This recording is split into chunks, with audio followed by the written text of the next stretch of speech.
this episode of the Photography News podcast, Kingsley tries to get a free holiday, Roger rethinks a trip to Cornwall, and Will develops a squeak. Hello and welcome to the latest episode of the Photography News podcast. It is our 21st. Some sort of appropriate birthday mention would probably should be inserted here. My name is Roger Payne. I'm the editorial director at Photography News. And in light of the fact that our podcast is riding high in the Norwegian podcast charts, I thought that I'd allow my colleagues to share their favourite spot in Norway as I introduce them. So, without further ado, everybody pulling faces now. Contributing editor Kingsley Singleton, where do you like the most in Norway? Why do I have to go first? I'm still struggling to think of. I mean, I suppose actually, no, I'll rephrase that. I'm not struggling to think of a single place. I'm struggling to cut it down to a single place in such a beautiful country. And if the Norwegian Tourist Board are listening and are offering free trips back to Norway, I'd very much like to come again. I've been several times to Norway in the south and the north. The typical one is the Lofoten Islands, isn't it? That are absolutely fantastic. Everyone loves them. It's like a theme park for landscape photographers. But Tromsø. I had a good time in Tromsø in the very far north, and I had a good time on Longyearbyen on Svalbard, which I think is administrated under Norwegian control or something like that. Well, don't get greedy. You're having Tromsø, and that's it. So well done to all the residents of Tromsø who listen to the podcast. If you do listen to the podcast in Tromsø, please do let us know. That would be great. And if you can offer Kingsley a bed when he comes over next time, that would be wonderful. So moving on swiftly, welcome editor Will Chung. What's your favourite place in Norway? Hi boys. Lofoten Kingsley mentioned, and Rainer is stunning and it's beautiful. I would happily go back. But never my favourite locations. My favourite football commentator is Norwegian. Do you remember this? The Maggie Thatcher, your boys took hell of a beating when we got beaten, when England got beaten. That's my fondest memory of Norway. But no, as a country, as a location to go to, it's absolutely awesome. I saw the Northern Lights there. I would happily go back. Lovely food, great people. Not the cheapest place in the world, but fantastic. Great location. Wonderful. Well, thank you, Norway, for supporting the podcast. The people in Norway who support the podcast, thank you very much indeed. And obviously, we are open to invitations should you like to send any our way.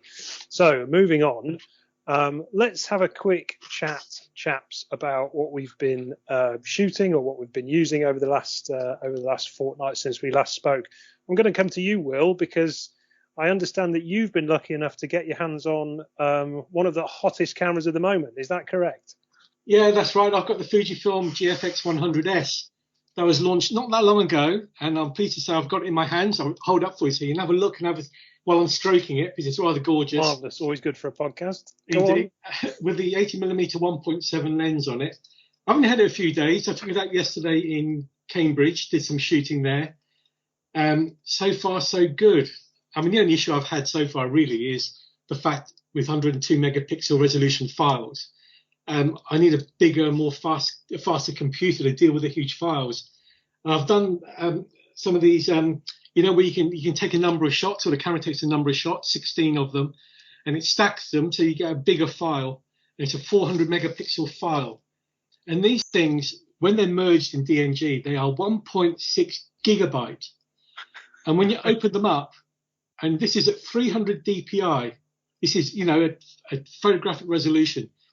The pictures would be nearly 7 foot across and 6 foot down at 300 pixels per inch. Absolutely staggering. I mean, I recognise obviously this is a specialist thing, and of course it only suits still images as static scenes. But it's an amazing feature. But the camera itself, 102 megapixels. They say it's not much bigger than a full frame camera, and indeed that's right.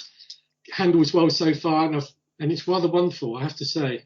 Interesting. Now, I seem to recall, Will, many a year ago, there used to be chat within photographic magazine circles that 10 megapixels was kind of all you really needed. You didn't really need to go any more than 10.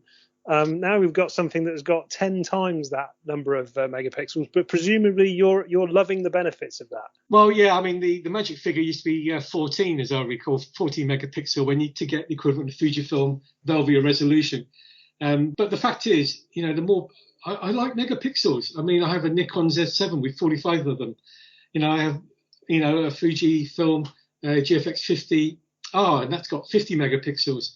And I quite like megapixels, whether I could make do of 102 or 400 megapixels with that pixel shift mode. Who's to say? But yeah, what the hell? I like using megapixels. I love the data, the detail you get when you blow them up. But the file handling thing has got to be a genuine consideration for anybody who's going to go out and buy something like that, because I'm assuming that, you've mentioned there 1.5 gig for the 400 megapixel images, but even the 100 megapixel images must be a fairly hefty size as well. Yeah, no, you're right. And I went out yesterday with a couple of 64 gigabyte cards. And normally if I go out with a couple of those, it would take me days to fill them. But obviously I was testing the thing and shooting lots. I filled those two cards very, very quickly. I was shooting 16-bit uncompressed, which of course is the most expensive way of doing it in terms of memory. But yeah, the whole workflow needs to be considered, obviously, with a computer, the cards you have, even the card reader you use with the machine. But that said, the results have been worth it. And, when I was uploading some of the pictures onto my computer, I just got it going and went and had dinner, no problem.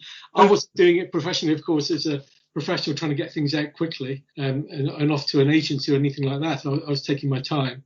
Interesting stuff. And presumably, Will, there's going to be a full test in the next issue or a future issue of the magazine.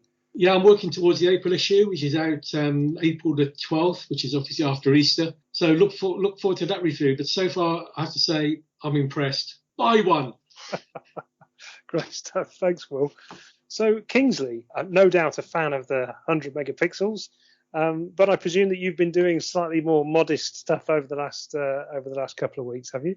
I'm still fairly happy with the sort of the 45 or so that I got out of my 850 and now get on my Z7 too. But I'm with Will, with the sheer benefit of if you go back to a smaller resolution and you try and kind of zoom in and crop in, you can feel a little bit like you wonder where it's all gone in a way. But actually, I think in some ways that's the reason for having more than one camera body, so that you get the different benefits of those kind of things. And also, a lot of cameras now will have the option to shoot sort of small and medium RAWs, won't they, where you actually get a physically, or pixel dimensions of the raw file are actually smaller, so that you can, if you're just taking snaps, on your medium format super camera. But no, keeping with the theme of the Z7 II, I've actually been out and about a little bit with that, as much as I could at least. And I've been I actually haven't made massive use of the new lenses that I bought with it, but I've been trying my older f-mount lenses via the F to Z adapter and seeing kind of how well they work. And it'll come as no surprise to you that I went out with a 300mm f4. Of course. I didn't think you had any other lenses. I may not need them, But I suppose if you had that and just had enough close-up filters on it that you could turn it into a macro lens as well, that'd be quite good, wouldn't it? But so using the adapter, does it maintain full functionality, or do you lose anything, or is it all hunky-dory? Well, in my experience, I haven't noticed any loss of functionality. That said, I did get the impression from certain things I'd read that the Z lenses are obviously developed, hand in hand with the camera, and therefore potentially to make use of the modern features like the eye detection AF and the faster focus and stuff like that. You might want to go that way, and that's kind of what I did when I kind of bought into it. I've bought kind of the 85 1.8, and I bought a new 70 to 200 2.8, and I sold my existing f-mount 70 to 200 2.8 because I kind of felt like for those kind of subjects that I'd be shooting with those lenses that kind of making the most of the new AF system might be a good idea. But conversely, I've kept the wider lenses because I sort of felt like the focusing speed wasn't quite as important on those, because I'm basically going to be pointing them at hills and mountains and buildings and things like that are less likely to move. Interesting. So you're you're going to sort of keep both your older lenses and your newer lenses for the time being, and then gradually, presumably over time, phase out the older stuff and get rid of the adapter.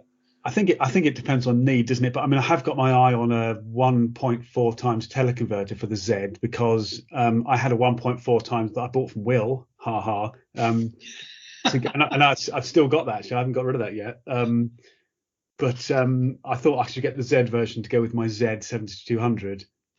To sort of couple it up, because I used to use that quite a lot actually as an extender. But going back to the 300mm, I did take what I thought was quite a nice picture from the park of the local stately home, kind of looking back across Stamford, the town where I live, and it was very misty, and that kind of made sense of the 300mm, because it was sort of it was a misty scene. Excellent. And you say it's what you thought was a good picture. It's what I thought was a good picture. I have had upwards of some likes of it on Instagram. Really? Kingsley.photo on Instagram for all the Norwegians that want to see more and more pictures of their home country. Yes, indeed. Join the 292,000 followers.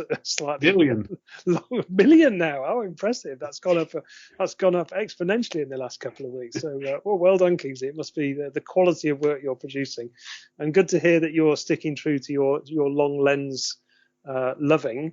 My own sort of personal sort of picture taking has been revolutionized a little bit this week, in that we talked about it on the last podcast about Fujifilm's X-E4. I think somebody had written a question in, and I think both Will and I actually declared our undying love for the camera without actually ever using it. And that situation changed quite dramatically for me since then, in that I have since acquired, having made a couple of phone calls, I have since acquired an X-E4, which I'm, as in true podcast style, waving around in front of you both.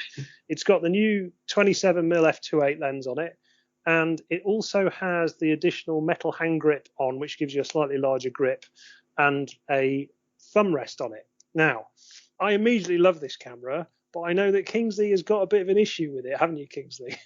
I find it a little small for my huge man hands. But it's like it remind me, because I don't remember thinking that about the XE, the original XE1 and possibly the 2. Has it got smaller still? It has got a little bit smaller. It's got a little bit smaller. Obviously, sensor-wise, it's all the same. It's actually got a tilting screen on it, which, as you can see, I'm now doing. But interestingly enough, because the mainstay camera that I've been using up until then was X100S.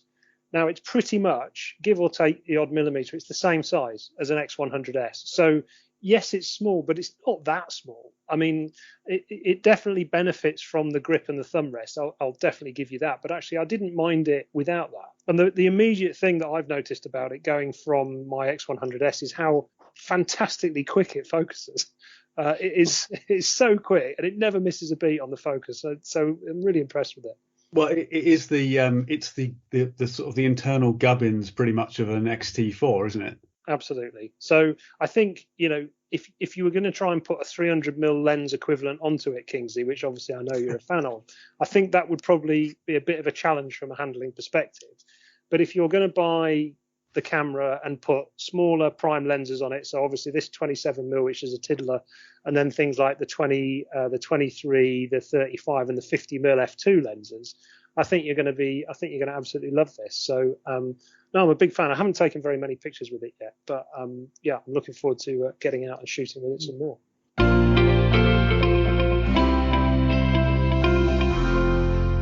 Moving on, seeing as we're doing lots of gear chat, it seems only right that we should talk a little bit about the PN Awards. Now, we did actually allude to the fact that we were going to talk about this on the last PM podcast, and on the day of recording, March the 10th, it is just 2 days after we announced all of the winning products in the 2020 PN Awards. So we're not going to go through every single one of them, because there's loads of them, but we are going to pick out some selected highlights. And Will, let me come to you to start with. Perhaps for those people who either didn't vote or aren't aware of the PN Awards, could you give us a very quick top line? What's the whole idea behind them? Yeah, sure, Rog. I mean, the whole point of the awards, and PN's been going for 86 issues, so it's nearly 8 years. And the point of the awards was to recognise not just great gear, but also great service as well. So we have got categories for instance, the best retailer and the best used retailer. But the focus is on kit, but not just cameras and lenses, but also things like tripods and bags and colour management devices and monitors. So basically everything within the photographic workflow that we need, and we wanted to recognise through our awards. So what we do with our awards is we come up with a short list of what we consider the best gear of the year, and then we put it open to our readers to vote. They go onto the website, photographynews.co.uk, to vote. We kept the vote open for a couple of months, and now we've got as far as the results. And basically, this used to tie in with the photography show. When I say used to tie in, of course, last year's photography show didn't happen in March for pandemic reasons. And normally what we do then at the show itself was to give out the awards to the distributors on our stand at the Birmingham NEC. Now, that pleasure was denied us last year, and of course it's been denied us this March too. So no awards, no pressing of the flesh, but lots of award winners. Indeed. And I don't know how many readers actually voted, but I would imagine quite a few, based on the amount of counting that had to go on to get the winning results. I'm going to come back to you in a bit, Will, because obviously you had some Editor's Choice winners, which you personally selected yourself. But I'm going to go over to Kingsley, because Kingsley, there are a number of so many categories here to go through.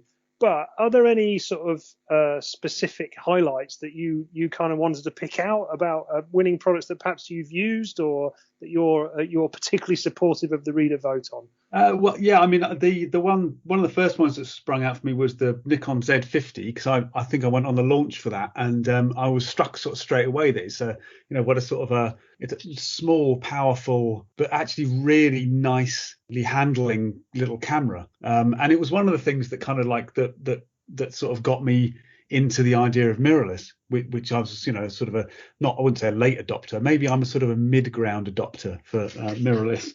I don't know whether you can buy it body only. I'm not sure you can, but I think it comes with a 16-50 lens, a sort of retractable lens, and it just forms like a really nice little package. But it sort of handles like a DSLR. It's got a nice sort of comfy grip, and and all the sort of all the controls that you'd expect. So that one kind of jumped out at me. And that one won in the Best Enthusiast APS-C mirrorless camera category. Quite a mouthful. So listen to you with all your mirrorlessness. Presumably, there's got to be some SLR stuff that stood out for you as well. Yeah, just to kind of like tilt back on the seesaw of mirrorless for a second. I was, and this is another Nikon, and obviously I'm a Nikon user, so that's a kind of an area that I'm familiar with. But it was nice to see the D780 picked out, because I mean, like, cameras like that for me feel like, and I know like people keep saying, oh, DSLRs are dead. Like, if DSLRs are dead,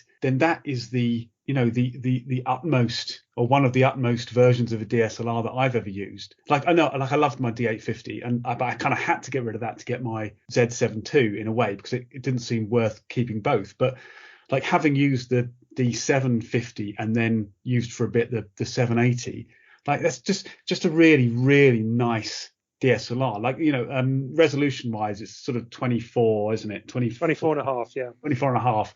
Like a sort of sweet spot for a full frame sensor, which kind of means the noise performance is really good. And again, like, it just handles really, really nicely. Okay, so D780 scooped best DSLR camera. It's notable though, Kingsley, that the camera that you actually went out and chose, the Nikon Z7 II, didn't win anything. It's outrageous. Yeah.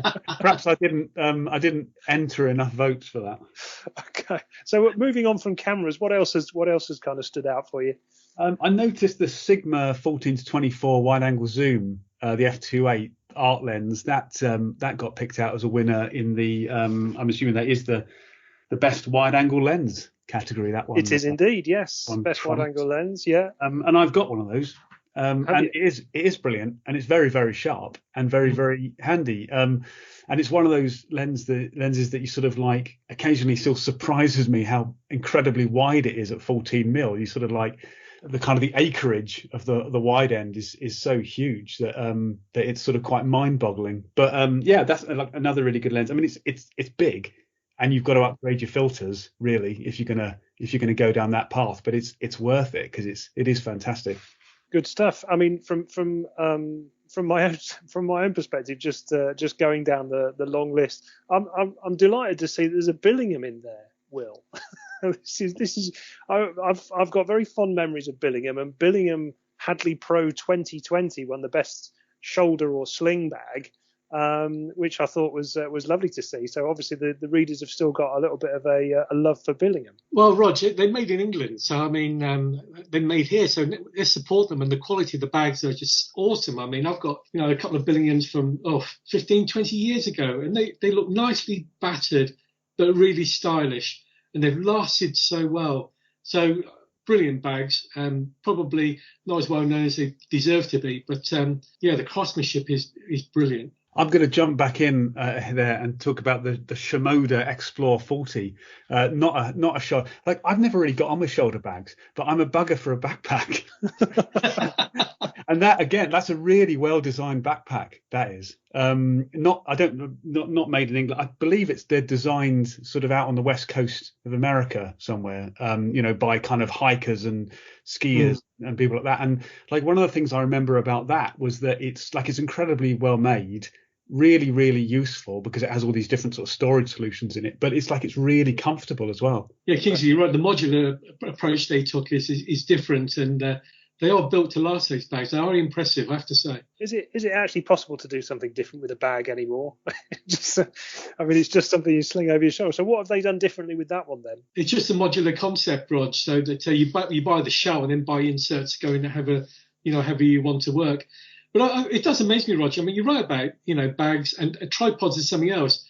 I mean, tripods are just things with three legs, but every year we get innovation and new things come along. You think, blimey, hadn't thought of that. And it might be, for instance, I mean, the winner of the best tripod is one of the vanguards with what they call the MACC, which is the multi-angle center column. Brilliant. It's absolutely a wonderful thing to, if you like shooting flat lays, for instance, or if you like shooting insects on location, you get into odd angles really quite quickly with it. So it's amazing. I think the manufacturers are to be applauded, and that's what we got the awards for their innovation. And all these guys trying to dream up innovations for tripods and bags must be challenging for them. Yeah. So we've got three legs. What else have we got, guys? What are we going to do next?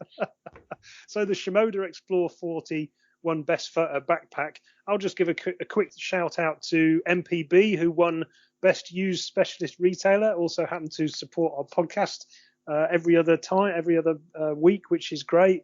And I was also particularly interested just to look at some of the video accessories, because that's something that we've started to include going forward. And I was particularly impressed. I mean, basically Rode won with the Video Mic Pro Plus microphone as the best video accessory.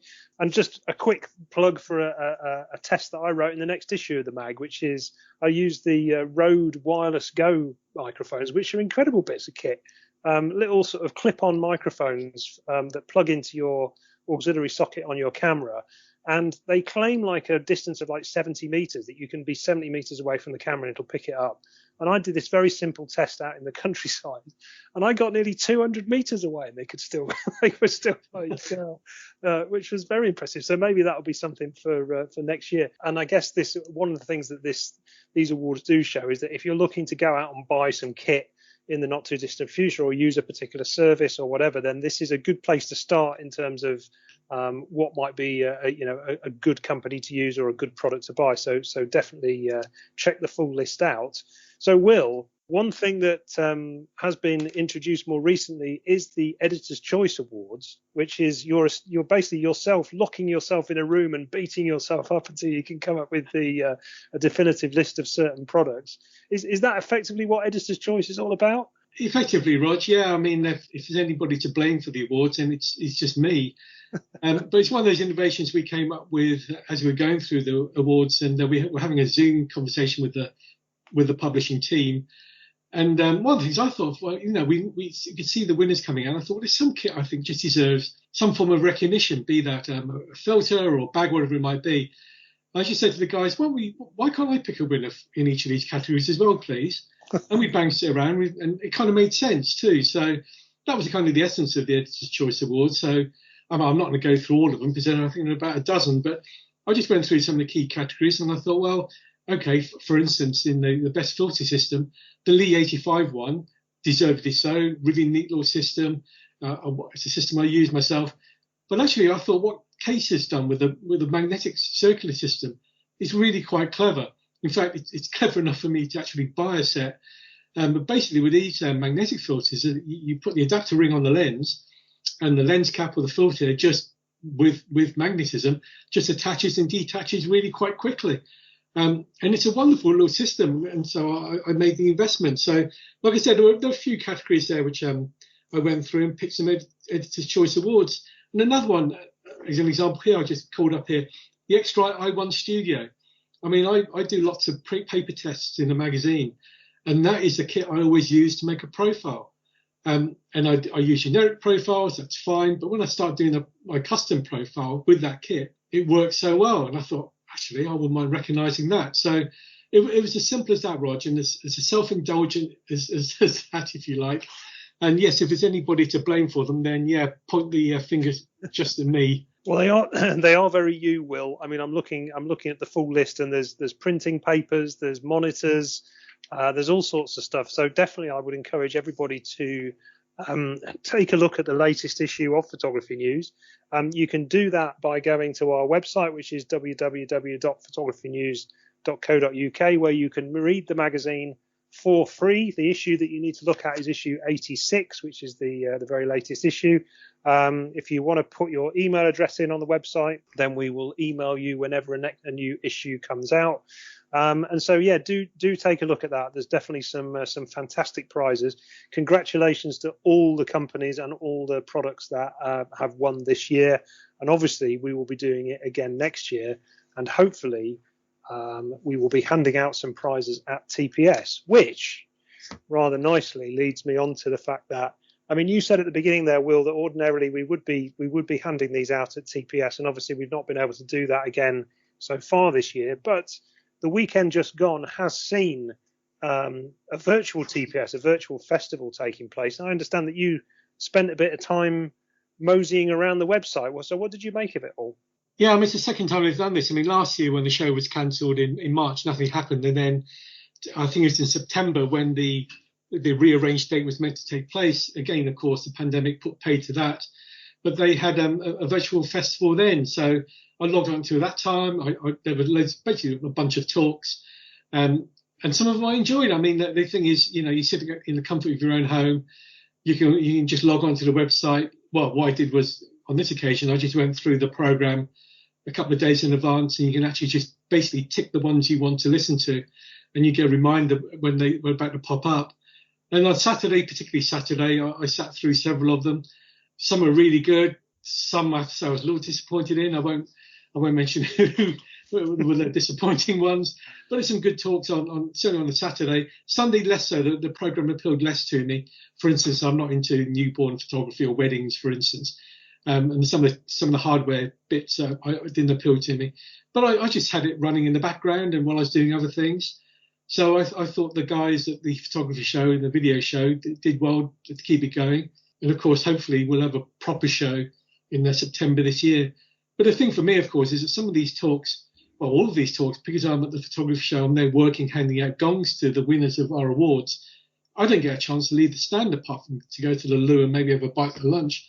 So actually, to enjoy some of the talks was nice. Now, Kingsley and I are both. I think we would readily admit that we didn't attend the show at the weekend. However, the two of us and everybody else who's listening to this podcast who didn't make it, you can sign up retrospectively, and I believe, Kingsley, you've gone ahead and done that, haven't you? Yeah, and so recently I've had lots of conversations with people about almost like trying to see some benefits in the situation that we're all kind of still facing, and hopefully kind of coming out of, but still facing. And one of them is looking through the list of talks was it kind of felt like I wouldn't have been able to see half of these things if I'd gone to the show, probably because I would have been working, while Will sat in the cafeteria. But it's like there's loads there. There's weeks worth of talks there, and as Will says, a lot of things people won't be interested in.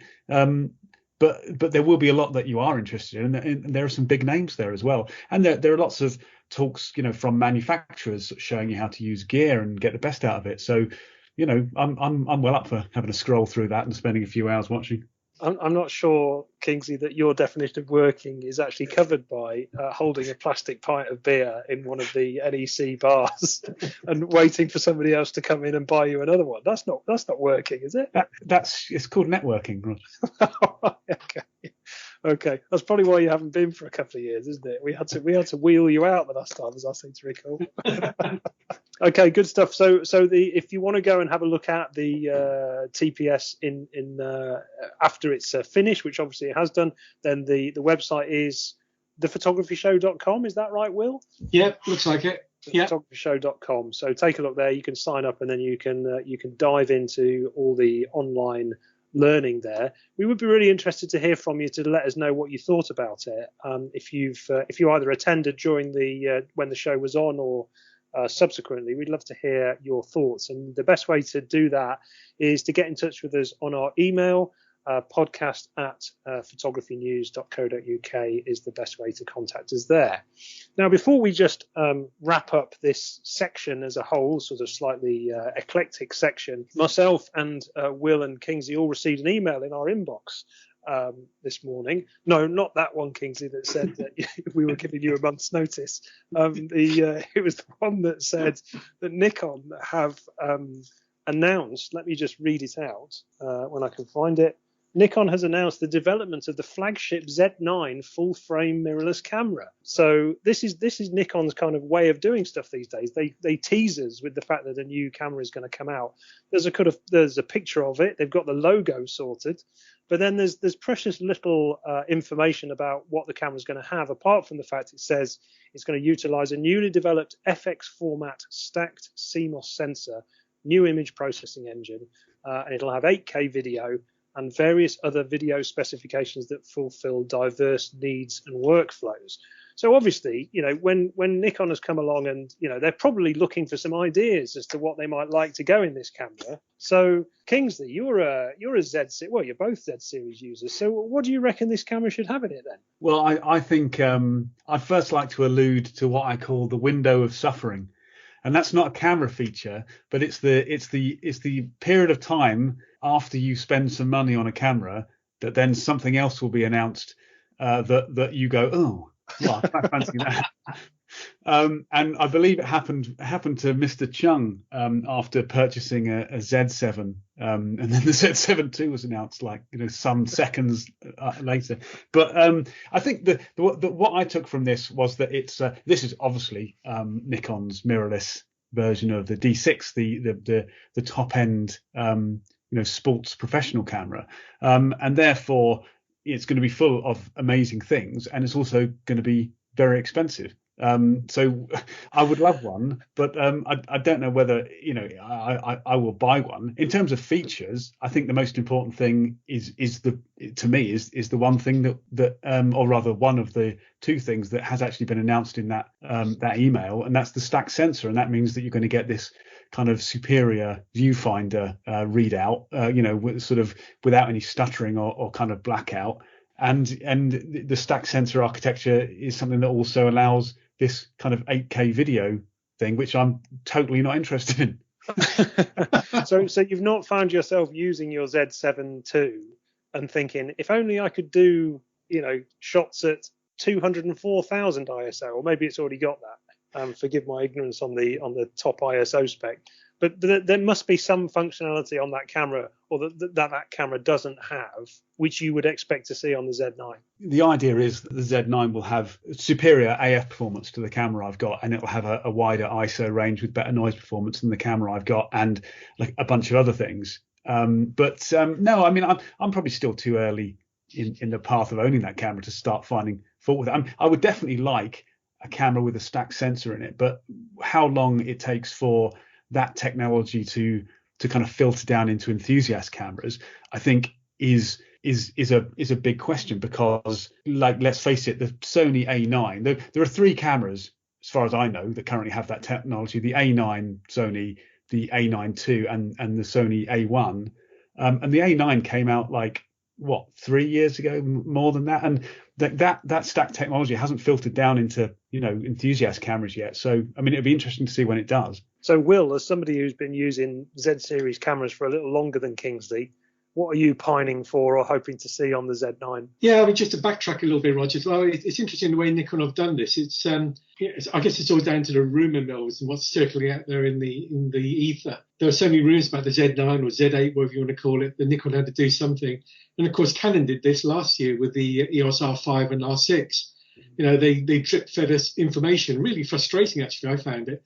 And of course, this time they've done it. And Nikon are doing it. They mentioned 8K video, but very little else. So who knows? I mean, I think Kingsley's covered the main points. You know, the sensor is obviously one thing, and of course, the sensor. If they manage a stack sensor and get everything else right, we could have another electronic shutter with flash sync. And only one camera has that at the moment. That's a Sony A1, and I think that syncs at 200th of a second. So I mean, that's going to be interesting. I think when Nikon are struggling compared with both Canon and Sony is the AF. The face detect and the eye detect of some of the Sonys I've used, for instance, is really tenacious, really sticky. And I don't find the Nikons the same, even with the Z6 II with the latest firmware, which I've tested for the last issue. I mean, it was good, but it wasn't what I call as tacky as some the other face detect systems. But of course, it's going to be a pro spec body. So, you know, it's going to have to shoot quickly, good continuous tracking, all the rest of it. And Kingsley's right. I mean, it's probably going to be, especially with a stack sensor in it, if it's going to have a stack sensor, it's going to be expensive. And that's one thing holding back stack sensor, the cost of building the things. We'll see. Watch his space, as they say. Indeed. And just to also quote the press release, it says it's going to offer users an unprecedented experience in terms of performance and operability. So I'm kind of looking forward to the function that allows you to make a coffee and gives you a bit of a back rub while you're out in the field. That should be brilliant. Looking forward to that. Sign me up for one, Nikon, if it does all that.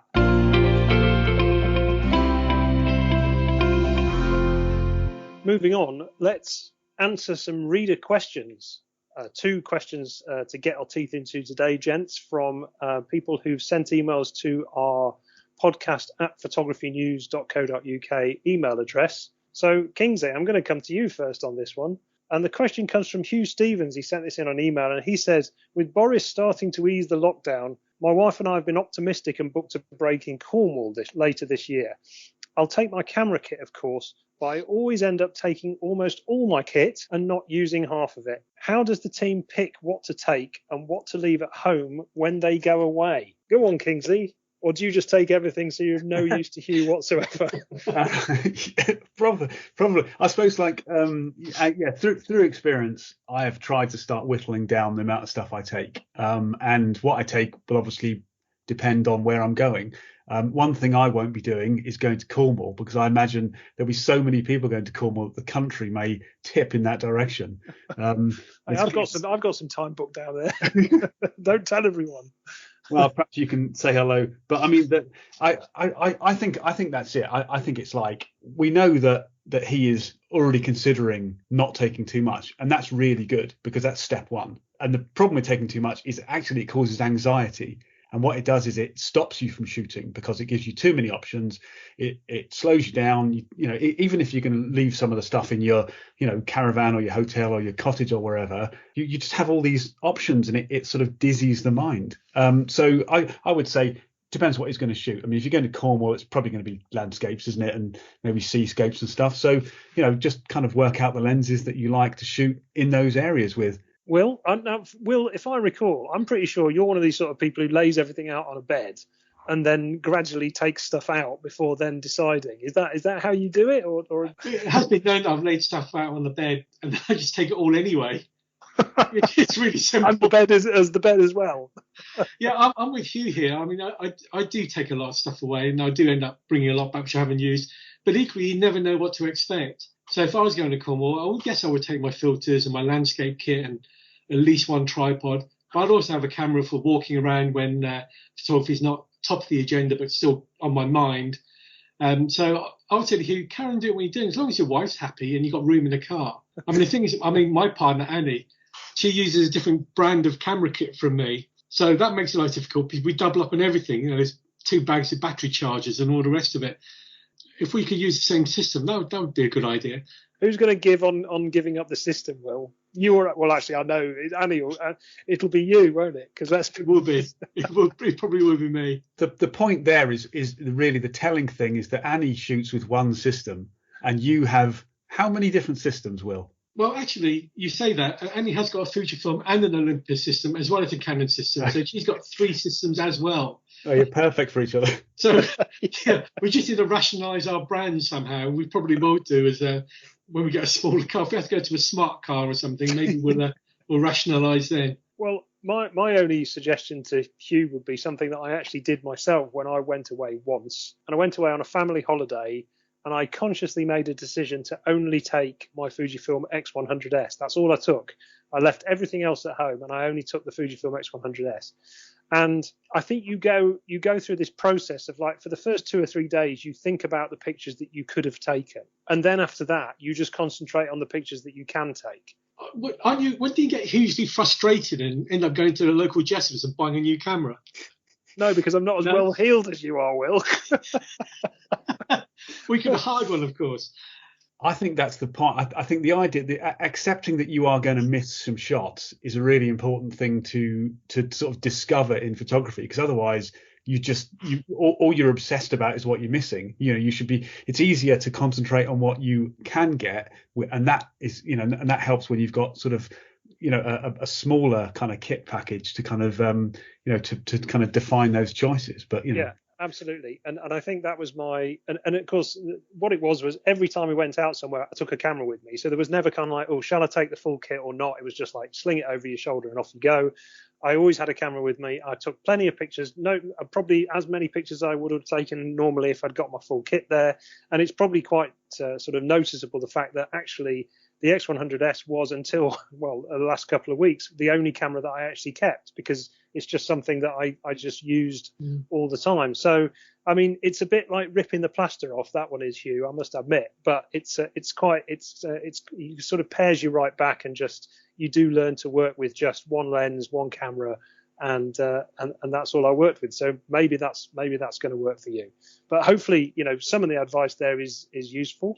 And by the way, all the pictures I took were absolutely average, but there we go. It's mainly because I couldn't get what I wanted. No.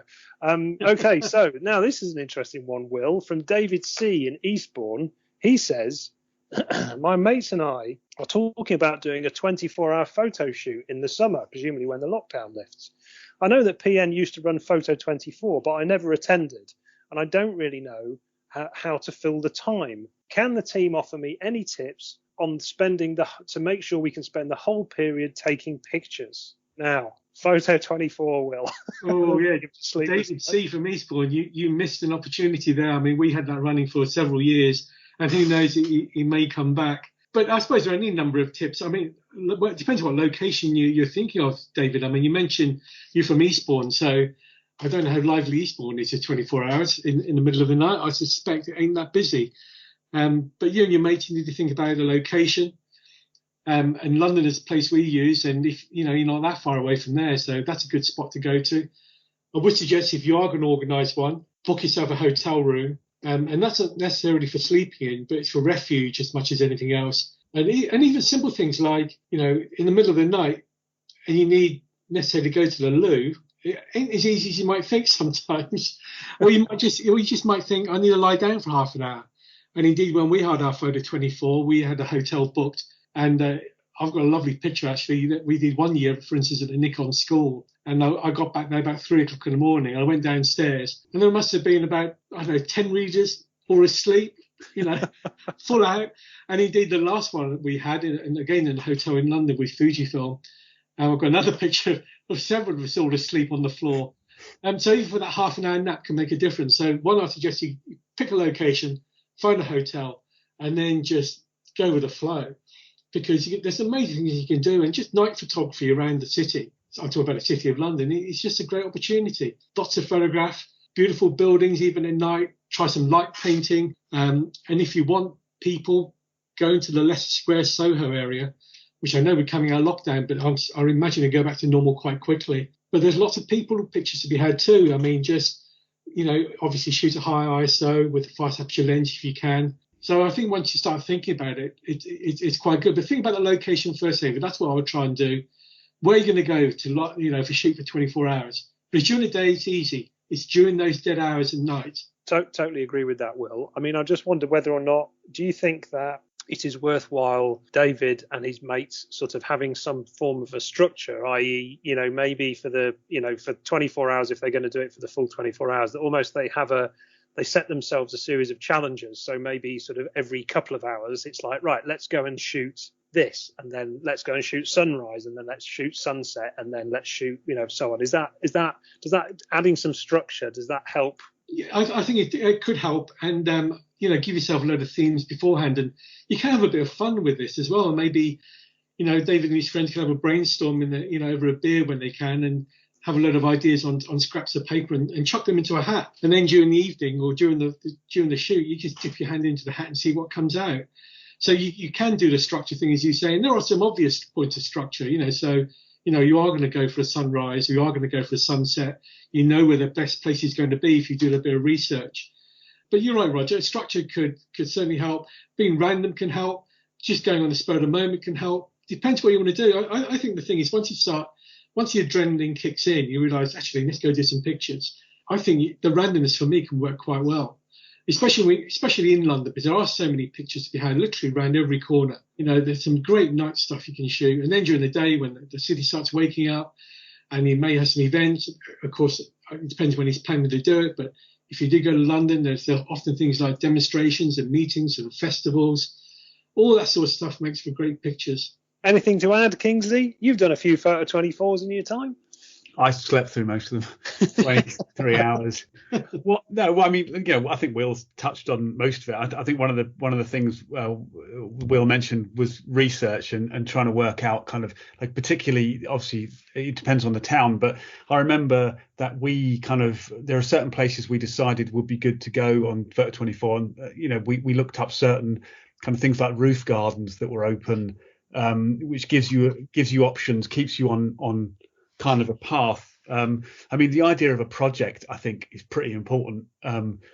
Sure, shooting for 24 hours is in itself a project, although you might equally see it as sort of a task. So if you can continue to kind of look for particular themes within that time, then that's a good idea to kind of keep you going.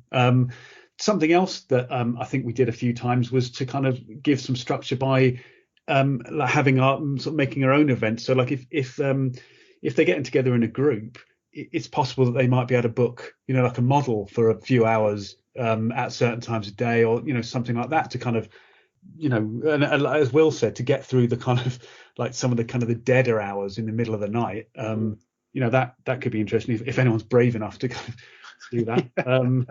But yeah, I think that sort of covers it. Actually, time lapse is a good option as well for those extended periods. And as Will said, like if you've got a base of operations and that in itself is interesting, and you can leave a camera going, then that's another way to kind of keep something interesting happening. I'm pretty sure your project was based around the 24-hour bars in London, wasn't it? Yeah, of which there are so many. There's a theme developing here from the NEC to London. Kingsley's always nursing a point. And actually, Rod, just going back to you being travelling around with just one camera when you go away. One thing for Photo 24 we had was that we had a lot of people come along with it seemed to me the heaviest tripod in the world and the biggest camera bag ever. Yes. And they go into public transport with these things. So one thing I would say to David, apart from all the planning and the projects, all the rest of it, is work on your kit and hone it down to stuff you genuinely will use. And that's another point of having a refuge where you can actually go back and, let's say you've done your night shooting and the tripod's finished with, you can go dump it back in the hotel room. But just be comfortable, because that's the only way you are going to enjoy the experience. And have fun. It's a great experience. Maybe what Hugh should do is get in with David, and he could go along and test out what kit to take with him. So, Hugh will put you in touch, and similarly, Will, actually, one Photo 24, I did use just a compact again. I used one of Nikon's. I think it was when it was sponsored by Nikon, and they gave us one of their premium. They gave me one of their premium compacts with a modest zoom lens on it, and just used that. And I remember taking a really nice picture in front of Big Ben, actually, of a Chinese couple who just got married, and they were in the middle of the road, and there was a photographer there, and I ran out and took a picture, and it was great. So nothing wrong with just taking one camera. So, well, there you go, David. Hopefully that gives you some ideas. If you do go out and do it with your mates, then do send us some of the results. We'd love to see the pictures that you take. And likewise, anybody else who wants to send us some pictures they've been taking as a result of what we've talked about on the podcast, or just as a result of what they've read in photography news, then please do send them to us on podcast@photographynews.co.uk.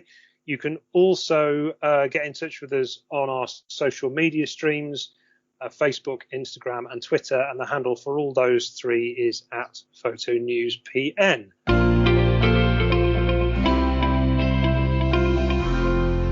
So I think we're almost there. We do, however, never finish a podcast without a Will's word of wisdom. So, Will, what have we got this time round? Interesting one, this, Rog, because I was mulling about this and deciding what to have, and I hope the listeners don't take this as me being morbid or anything other than optimistic. But March the 14th is Mothering Sunday this year, but March the 14th is also the day my father passed. So it's a day I always take out, just spend a bit of time and raise a glass to him. So like I said, nothing morbid, nothing like that. It's just like, I miss you, but, thanks for everything, Dad. And that got me thinking about photography as well, because our readers, our listeners, are the family's photographer more often than not. They're the one that take the family pictures. And it was just an encouragement to them to say to them, if you're taking family pictures, treasure them, do something with them as well. So when something unforeseen happens to you as a photographer, and all your pictures are on the computer somewhere and your family can't get at them, or they're passworded in a cloud somewhere, wherever it might be, just do something simple like all your favorite family pictures. And you might be doing this, which if you are, then fair credit to you. But if you've got a bunch of family pictures that are important to you, just upload them, get them printed. A bunch of 6x4s, start an album or something like that for your family, so that when you're not around taking pictures anymore, your family's got a bunch of pictures to look at. So, like I said, it's nothing morbid, but your photography is important. And so Absolutely. Treat them and value them. Good point, Will. Good point. Well said. And on that note, Kingsley, I seem to recall that I noticed on your Facebook page, did you not modify your profile picture to make yourself look significantly older than you currently are? And what was the story behind that? I can't remember. I think there was a certain withering of lockdown, but also I think I'd spent a portion of the day arguing with people I disagreed with on Twitter, which is something. If I were to offer a word of wisdom, it's don't bother. not don't bother with anything, but don't bother arguing with people who you disagree with on Twitter. It's really not worth it. Thank you for that. So there we go. Episode 21 is a wrap. That just leaves me to say thank you very much to editor of Photography News and editor's choice selector, Mr. Will Chung. Thanks, Will. Pleasure, boys. See you again soon. Indeed. And also thank you to contributing editor and pint nurser, Kingsley Singleton. Thank you, Kingsley. I will say tak, which is thank you in Norwegian, and ha det, which is goodbye. Marvellous, well done. That's certainly going to endear you to the Norwegians, unless of course you've really badly pronounced them, in which case they'll be over with their pitchforks and snowballs or something like that. Okay, good stuff. We will speak to you again in a couple of weeks, and look forward to seeing you then. Cheers now. Bye.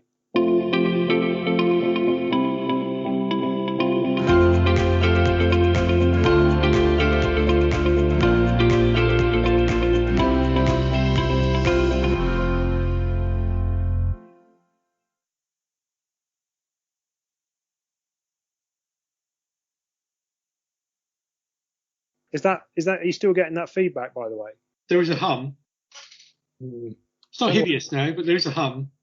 If you want to see something amusing, Google Norwegian rotten fish, Oh, is that the thing that they bury in the ground? It's not quite the same. This is a tinned version, and there are all sorts of videos of people attempting to eat it and kind of going, oh, oh. Okay, good.